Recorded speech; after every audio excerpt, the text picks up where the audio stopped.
ఛానలుకి స్వాగతం. ఈరోజు ఈ వీడియోలో మనం మిథున రాశి వారి యొక్క జాతకం గురించి తెలుసుకుందాం. వీరి జీవితానికి సంబంధించినటువంటి ముఖ్యమైన అంశాలు ఏంటి, అలాగే 2025వ సంవత్సరం ఏప్రిల్ 9వ తేదీ బుధవారం యొక్క దినఫలాలు ఈ మిథున రాశి వ్యక్తులకి ఏ విధంగా ఉంటాయి. ఈ రోజు దినఫలాల ప్రకారం మధ్యాహ్నం 3:30 తర్వాత జరగబోయేది ఇదే. జాగ్రత్తగా ఉండండి. అయితే మిథున రాశి వారికి ఎటువంటి అనుకూల ఎటువంటి ప్రతికూల ఫలితాలు ఈ రోజు దినఫలాల ప్రకారం కనిపిస్తున్నాయి. మధ్యాహ్నం 3 గంటల శ్రీ వారాహిదేవి జ్యోతిష్యాలయం పండిత్ పవన్ నంబూదరి కేరళ తాంత్రిక్ గురువు గారు నంబర్ 1 వశీకరణ స్పెషలిస్ట్. విద్య, ఉద్యోగం, వ్యాపారం, పెళ్లి, ఆరోగ్యం, నాగదోషం, సంతానం, రాజకీయం, వామాచార దోషం, భార్యాభర్తల మధ్య గొడవలు, అత్తకోడల మధ్య గొడవలు, ప్రేమించి మోసపోవటం, స్త్రీ పురుషుల వశీకరణం, ధనం నిలబడలేకపోవటం, ఇటువంటి మీ ఏ సమస్యలకైనా 24 గంటల్లో పరిష్కారం లభించును. సంప్రదించాల్సిన ఫోన్ నంబర్ 9043637512. 5 నిమిషాల తర్వాత ఏం జరగబోతోంది, ఈ పూర్తి అంశాలు అన్ని కూడా ఈరోజు ఈ వీడియోలో వివరంగా తెలుసుకుందాం.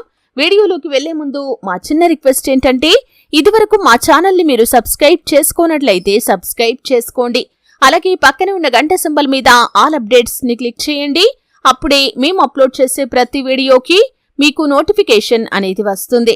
ఇక వివరాల్లోకి వెళ్తే కనుక, మిథున రాశి అనేది రాశి చక్రంలో 3వ రాశి. మృగశిర 3-4 పాదాలు, ఆరుద్ర 1-2-3-4 పాదాలు, పునర్వసు 1-2-3 పాదాల్లో జన్మించిన వ్యక్తులు మిథున రాశిగా పరిగణించబడతారు. ఈ రాశి అధిపతి బుధుడు. ముందుగా వీరి యొక్క వ్యక్తిత్వాన్ని మనం గమనిస్తే, మిథున రాశి వారు హాస్యప్రియులు. ఎప్పుడూ తాము నవ్వుతూ ఇతరులను నవ్విస్తూ ఉంటారు. అలాగే కార్యరంగంలో దూకుడుగా వ్యవహరిస్తారు. కార్యదీక్ష, కార్యదక్షత కూడా ఉంటుంది. మంచి చెడు ఆలోచించిన తర్వాతే ఏ పనైనా సరే వీరు మొదలు పెడతారు. అయితే ముఖ్యంగా వీరి యొక్క జీవితంలో ఎటువంటి ఒడిదొడుకులు కలిగినా కానీ వాటిని అధిగమించే శక్తి సామర్థ్యాలు కూడా వీరికి ఉంటాయి. 2025వ సంవత్సరం ఏప్రిల్ 9వ తేదీ బుధవారం యొక్క దినఫలాలు వీరికి మిశ్రమంగా కనిపిస్తున్నాయి. మధ్యాహ్నం 3:30 తర్వాత ఊహించని ఒక సంఘటన జరగబోతుంది. నమ్మిన వ్యక్తుల వల్ల మోసపోయే ప్రమాదం కనిపిస్తుంది. జాగ్రత్తగా ఉండండి. అలాగే మీకు అత్యంత సన్నిహితంగా ఉన్నటువంటి వ్యక్తులకి సహాయం చేయాలి అనే ఉద్దేశంతో ఒక అనవసరమైన గొడవలో తలదూర్చి మీరు పోలీస్ కేసుల వరకు వెళ్లే ప్రమాదం కూడా కనిపిస్తుంది. జాగ్రత్తగా ఉండండి. ఇక మిగిలిన అంశాలు మాత్రం మిశ్రమంగా కనిపిస్తున్నాయి. వ్యాపారస్తులకి లాభసాటి ఫలితాలు ఉన్నప్పటికీ వ్యాపార జీవితంలో కొన్ని మెళకువలు నేర్చుకునే అవకాశం మీ ముందుకు వస్తుంది. అలాగే భాగస్వామ్య వ్యాపారాలు చేస్తున్న వారికి మాత్రం ఈరోజు భాగస్వాములతో చిన్న చిన్న విభేదాలు కనిపిస్తున్నాయి. జాగ్రత్త పడండి.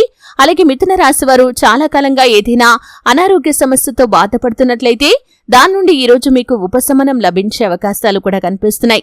మిథున రాశి వారు చాలా కాలంగా ఏదైనా నూతన వ్యాపారాలు ప్రారంభించాలి అనుకుంటున్నారో వారి ముందుకు కూడా ఒక అవకాశం రాబోతుందని చెప్పుకోవాలి. మీ వ్యాపార పెట్టుబడులకు సంబంధించి ఒక అద్భుతమైన నిర్ణయాన్ని ఈరోజు మీరు తీసుకోబోతున్నారు. పెట్టుబడికి సంబంధించి పరిస్థితులు అన్నీ కూడా అనుకూలిస్తాయి. కుటుంబ సభ్యుల నుండి కూడా సంపూర్ణ మద్దతు మీకు లభిస్తుంది. ఉద్యోగస్తుల జీవితంలో కూడా సానుకూల ఫలితాలు కనిపిస్తున్నాయి. ఉద్యోగ జీవితం గురించి ఒక కీలకమైన నిర్ణయాన్ని మీరు తీసుకోబోతున్నారు. ఈరోజు మీరు చేసేటటువంటి పని కారణంగా మీ యొక్క పై అధికారుల నుండి ప్రశంసలు మీకు దక్కబోతున్నాయి. మీరు కార్యాలయంలో మంచి గుర్తింపును దక్కించుకుంటారు. మీరు చేసే పని మీ యొక్క కార్యాలయానికి కూడా మంచి గుర్తింపును తీసుకుని వస్తుంది. అలాగే ఈరోజు దినఫలాల ప్రకారం ఆర్థికంగా ఎక్కువగా డబ్బులు ఖర్చు చేసే అవకాశాలు ఉన్నాయి. కాబట్టి ఆర్థిక క్రమశిక్షణ చాలా అవసరం. విలాసవంతమైన వస్తువుల కోసం ధనాన్ని ఖర్చు చేస్తారు. మీ కుటుంబ సభ్యుల అనారోగ్య సమస్యల నిమిత్తం కూడా డబ్బు ఖర్చయ్యే అవకాశాలు ఉన్నాయి. ఆర్థిక క్రమశిక్షణ చాలా అవసరం. ఏది విలాసం, ఏది అవసరం అని చూసుకుని మీరు ఖర్చు చేయటం ఉత్తమం. అలాగే 70-80 ఏళ్ల పైబడిన వృద్ధులు ఎవరైతే ఉన్నారో మీరు కీళ్ల నొప్పులు, మోకాళ్ల నొప్పులతో కాస్త ఎక్కువగానే ఇబ్బంది పడతారు. ఉపశమనం కోసం కొన్ని హోమ్ రెమెడీస్ ని పాటించడం ఉత్తమం. శివారాధన చేయండి, అద్భుతమైన ఫలితాలు పొందుకుంటారు. యోగా, వ్యాయామం లాంటివి కూడా మీకున్నటువంటి అనారోగ్య సమస్యల నుండి మీకు విముక్తిని ప్రసాదిస్తాయి. అయితే మిథున రాశి వారు ప్రతికూలతలు అనుకూలంగా మార్చుకోవటానికి శివారాధనతో పాటు విష్ణు భగవానుణ్ణి కూడా ఆరాధించాలి. అలాగే విష్ణు సహస్రనామ పారాయణ చేయండి. మీ శక్తి మేరకు పేదలకు దాన ధర్మాలు చేయండి. అపారమైన పుణ్యఫలాన్ని ఖచ్చితంగా మీరు పొందుకుంటారు. ఆర్థిక స్థితి అనుమతిస్తే ఒక దేశీయ గోమాతను దానం చేయండి. ఆవును దానం చేయటం ద్వారా కూడా అపారమైన పుణ్యఫలాన్ని ఖచ్చితంగా మీరు పొందుకుంటారు. చూశారు కదండి. వీడియో నచ్చితే ఖచ్చితంగా లైక్ చేయండి. మరిన్ని మంచి మంచి వీడియోల కోసం ఇప్పుడే మా ఛానల్ని సబ్స్క్రైబ్ చేసుకోండి.